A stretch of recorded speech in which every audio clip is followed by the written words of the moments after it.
ദത്തുപുത്രനെ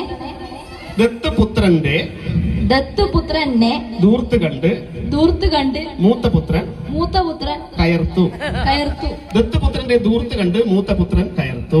ദത്തുപുത്രന്റെ ദൂർത്ത് കണ്ട് മൂത്ത പുത്രൻ കയർത്തു. 5 പ്രാവശ്യം പറഞ്ഞു. 1 2 3 4. ദത്തുപുത്രന്റെ ദൂർത്ത് കണ്ട് മൂത്രപുത്രൻ ദൂർത്തു. അങ്ങനെയാ പറയാ? അങ്ങനെ പറയുന്നത്. ദത്തുപുത്രന്റെ ദൂർത്ത് കണ്ട് മൂത്ത പുത്രൻ, മറ്റേ ത്രായല്ല, കണക്കാവൂല. ആണോ? അങ്ങനെ ആവില്ല എന്ന് ചോദിക്കാൻ പറ്റൂല. ഞാൻ പറയട്ടെ, എന്താ സാറ് പറയുന്നത് എന്താണെന്നറിയോ? ഈസി ആയിട്ടുള്ള കൊടുക്ക്, ഇത്ര വലിയ കൊടുക്കല്ലേ, 7ാം ക്ലാസ്സിൽ പഠിക്കുന്ന കുട്ടിയല്ലേ എന്നാണ് പറയുന്നത്. അതുകൊണ്ട് ഈസി ആയിട്ടുള്ള കൊടുക്കാം. ഈസി ആയിട്ട് എഴുതരാ കേട്ടോ, ഈ എന്നെ പഠിപ്പിക്കല്ലേ. ഓക്കെ, പറഞ്ഞോ. കുങ്കിയമ്മ കിണ്ടി കഴുകുമ്പോൾ കിണ്ടി കുണ്ടിൽ വീണു. കുണ്ടിയമ്മ എന്നല്ല പറയുന്നത്. ഇത് വിളക്ക് കത്തിച്ചിട്ടാ ഇങ്ങനത്തെ വർത്താനം പറയാം.